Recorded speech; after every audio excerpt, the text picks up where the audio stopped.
Hi, I'm Nico, and for this presentation, I will be continuing the discussion on the principles of clear and effective writing. We have learned about the first 12 principles from the previous reporters, and now I will be talking about Principle 13, Review Your Grammar, and Principle 14, Revise and Sharpen. So without further ado, let's start with Principle 13, Review Your Grammar. Publishing is often fast-paced, and as writers, we can get careless in our writing sometimes. We go by the simple rule, if it sounds right, it gotta be correct. But conscientious writers know that good writing requires accurate and precise usage of language, or what we call grammar. In every piece, we need to take time to review our grammar.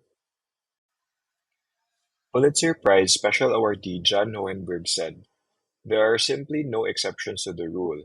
Correct grammatical usage is essential to good journalism." While I agree with Hohenberg, I would also like to quote Hannah J. Rule. While proper grammar is important for good writing, it is not the most important thing. Content is significantly more valued than grammar and punctuation. What I'm saying here is that we don't have to master all grammar rules to be a good writer, but we need to be at least familiar with them because grammar helps us better express our content or the message that we want to convey. So here are common grammatical parts that we, as writers, need to watch out for. First is subject-verb agreement. The subject and the verb should have matching forms to show a relationship between them. If the subject is singular, the verb has to be singular. If the subject is plural, the verb has to be plural, like in the simple example shown. This is called agreement in number, and the key to ensuring your subjects and verbs agree is correctly identifying their forms. Singular subject normally follows the simple form of the noun or with no s. Plural subject usually are followed with s or es or ies, but we have to be careful with special nouns. Nouns that change in spelling when pluralized, such as child, children, or those that require no change when pluralized, like staff. Staff can either be singular or plural. Next are singular verbs. They usually uh, end with s, but we have to be careful with special verbs. And plural verbs, and they also usually end with no s. But we also have to be mindful with the different forms of the be verbs, such as the be, am, is, are, was, were, been, and being. When it comes to subject-verb agreement, here are the things we need to watch out for. First are phrases following the subject. Sometimes the subject and verb in a sentence are split up by a phrase. The subject does not change in number when a phrase follows it. In these examples, the subjects and verbs are separated by phrases. Let's identify the subject and the correct form of the verb. You may pause the video to have a good read of the examples. Myra and Gabrielle is a compound subject composed of two nouns, therefore it is plural. The phrase that follows it, posing in their costumes for the play, does not change the number of the subject, hence the verb look should be plural. In the next example, the subject is one of the police officers. It is singular, and the phrase at the scene does not change the number of the subject, so the verb was injured is singular. Lastly, the subject is the mother. It is singular, but the phrase together with her children does not change the number of the mother. Therefore, the verb goes is singular. Another thing to watch out for in terms of subject-verb agreement are special singular subjects. Some nouns are singular even though they end in s. Some nouns that do not end in s but name a group of people or things also can take a singular verb, like words jury, band, family, committee, and other collective nouns. They are considered singular when the group acts together as a single unit. Next, two objects that constitute a compound noun, such as bacon and egg, bread and butter, fish and chips, is considered singular. So here are some examples. What do you think are the correct verbs? Feel free to pause the video for a good read. So in the first example, politics is a special singular noun, so it takes a singular verb.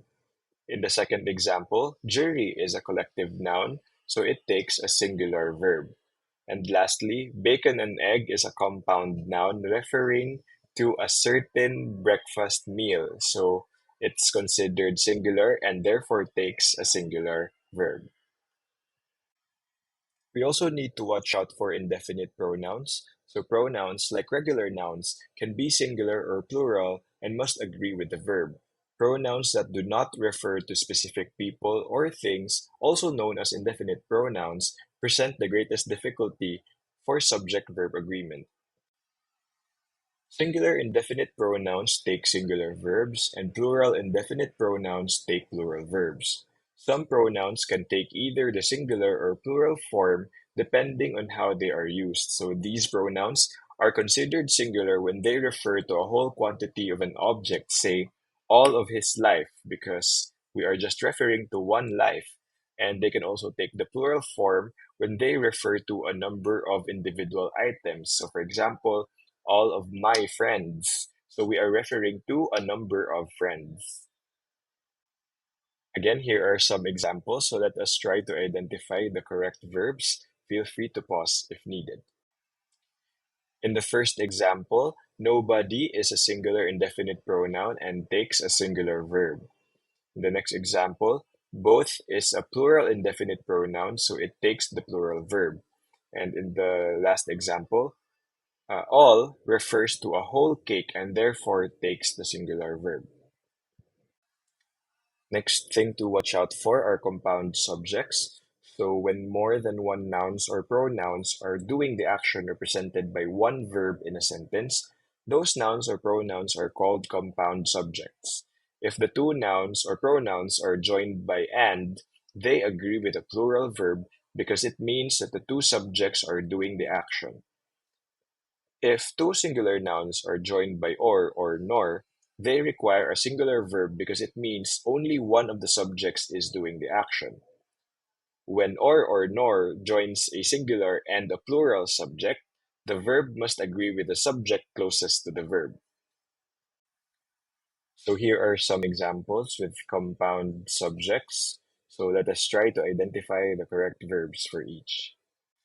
So in the first example, Josh and Susan take the plural verb because both of them perform the action. So we just have to be careful not to confuse compound subjects with compound nouns. Going back to our bacon and egg example, the subject bacon and egg refers to a certain breakfast recipe, while the subject Josh and Susan refers to two different people. So in the next example, only one between Josh and Susan performs the action and therefore take a singular verb. And in the third example, a singular and the plural subjects are joined by nor.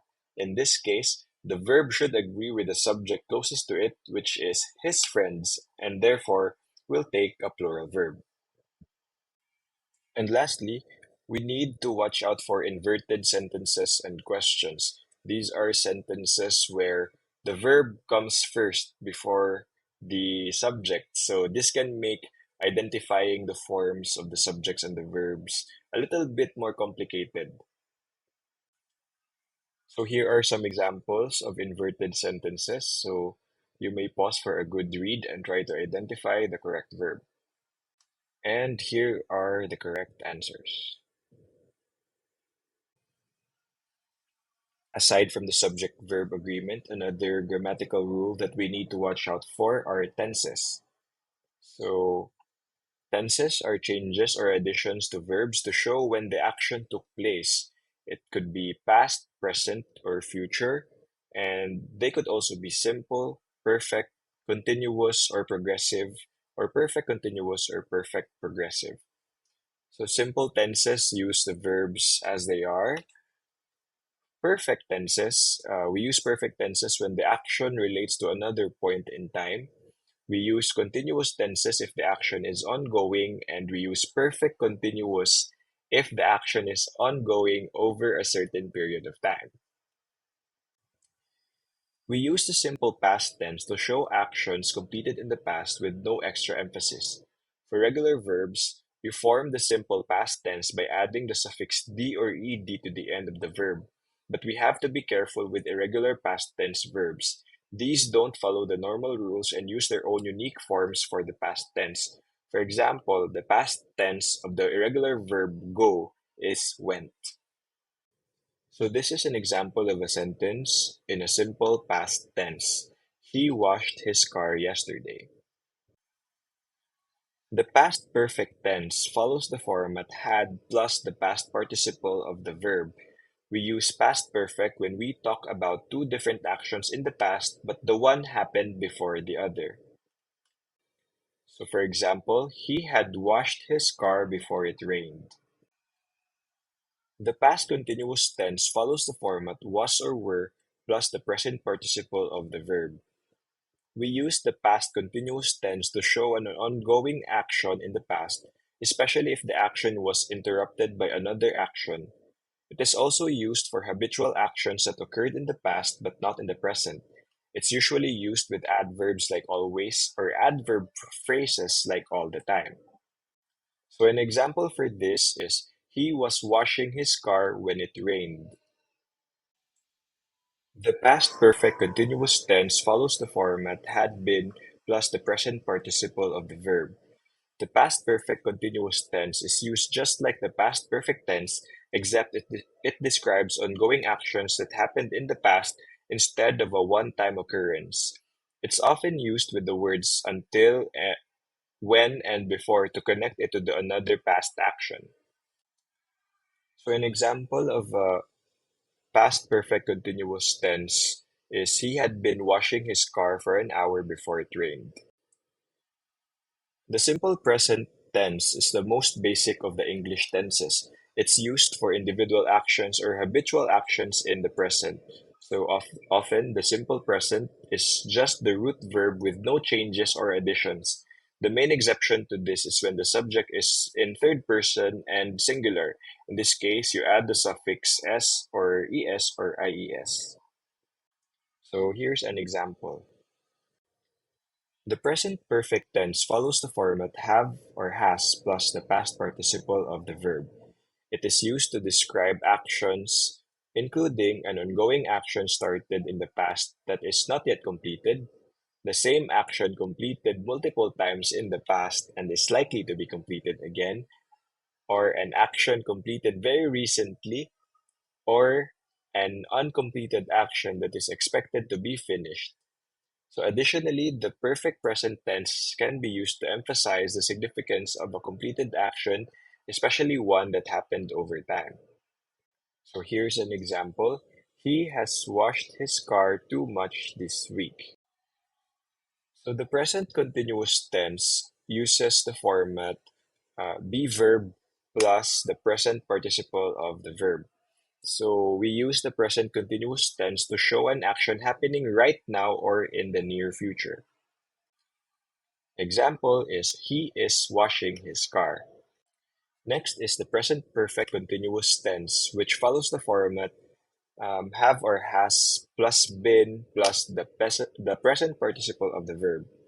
The present perfect continuous tense shows an ongoing action in the present that was started in the past. It is often used to emphasize the length of time.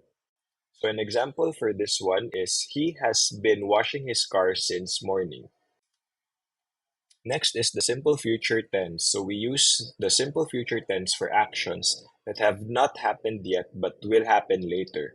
To form the simple future tense, we just place the modal verb will before the root form of the main verb. So an example for this one is he will wash his car tomorrow. The future perfect tense follows the format will have plus the past participle of the verb. The future perfect tense shows an action that will be completed in the future by a specific time. Because it depends on another time, the future perfect is often used with words like by, before, at, or when. So an example for this one is he will have washed his car 100 times by the next week. Next is a future continuous tense which follows the format will be plus the present participle of the verb. We use the future continuous tense for future actions happening over a period of time especially when a specific time is mentioned. So the future continuous tense also shows more certainty and likelihood that than the simple future. So an example for this one is he will be washing his car when it stops raining. And last is the future perfect continuous tense, which follows the format will have been plus the present participle of the verb. The future perfect continuous tense depicts future ongoing action that continue up until a certain point. Like the future perfect and future continuous, it's used with a specified time. So for example, he has been washing his car for an hour now. So that's it for tenses. So the next grammatical rule that we need to watch out for are articles. So articles come in two types. So there are definite and indefinite articles. So the definite article is the word the. It limits the meaning of a noun to one particular thing. So, for example, when we say, "Are you going to the party?" So, the party refers to only one party. So, the definite article limits the noun to one particular thing. The indefinite article, on the other hand, takes two forms. It could be a or an. So it depends on whether it is preceding a word with a consonant or a vowel sound. So the indefinite article indicates that a noun refers to a general idea or a category rather than a specific thing. So here are some examples. So for a definite article, the judge slammed the gavel so hard. So there is only one judge who slammed the only one gavel so hard. While on the other hand, for the indefinite article, a judge called an officer to the court. So there is a certain judge who called a certain officer to the court. So the next grammatical rule that we need to watch out for are adverbs. So adverbs are parts of speech that modify verbs, adjectives, and other adverbs. So adverbs answer one of the four questions: where, when, how, and to what extent is the verb performed. So here are some examples. The adverb quickly uh, modifies the verb ate, so it shows the manner how the man ate. And in the second example, the adverb extremely is modifying the adjective annoying, so it describes the extent of how annoying the sound is. Then, lastly, is the adverb under modifies the verb hid, um, showing where the hiding happened. So adverbs are often confused with adjectives. So let's try doing this exercise. Identify the correct adverbs for these sentences. So here are the correct answers. So the adverb carefully describes how the piano was moved, but note also that adverbs also modify their fellow adverbs. So in this example, very modifies the adverb carefully as it describes how carefully the piano was moved. And in the second example, loudly describes how Jane sat. So those are just few of the very many grammatical rules that we need to watch out for when reviewing our work. But like I said, we do not need to master every single one of them. To be more familiar with the grammatical rules, my top tip is to practice, practice, and practice. So we can read or write more frequently and even try to have our work checked by others. But we can also use tools and applications to help us practice our grammar. So I personally download the game Elevate if you're familiar with it, and also read some resources from Grammarly. So in summary, here are the things that we need to watch out for when reviewing our grammar. So subject-verb agreement, the tenses, the articles, and the adverbs. The last principle for clear and effective writing is to revise and sharpen your work. Going back to review your work can be one of the least desirable things to do, especially after spending so much time writing. But the advantages of rewriting and revising your work far outweigh the disadvantages. As a writer, you have nothing to lose and stand more to profit from constantly reviewing your work. But one tip: once you've finished writing a piece, try setting it aside for a while and let it rest. This will help you get a fresher perspective on things before tackling the job of revising or rewriting. When reviewing your work, we ask these questions. Have I made my message clear? Does my article have coherence and focus? Is it immediately evident to my readers where the discussion is leading? Or do the ideas flow smoothly? And of course, are the sentences grammatical? These questions are merely helping us check if our piece follows the other 13 principles. Principle 1: think first, then write. This would help us make our message clearer. And principle 2: did we use simple, short, and familiar words? Principle 3: did we get straight to the point? Principle 4: did we use specific and concrete language? Principle 5: did we use jargons or too many technical terms? Principle 6: uh, did we double check our idioms if we used them correctly? Principle 7: our sentences short and clear. Principle 8: did we use the active voice over the passive voice?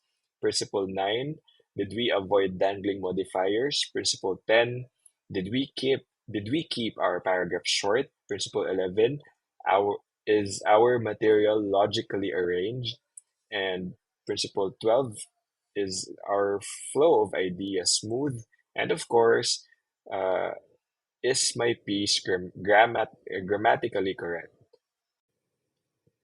So that's it for principles 13 and 14.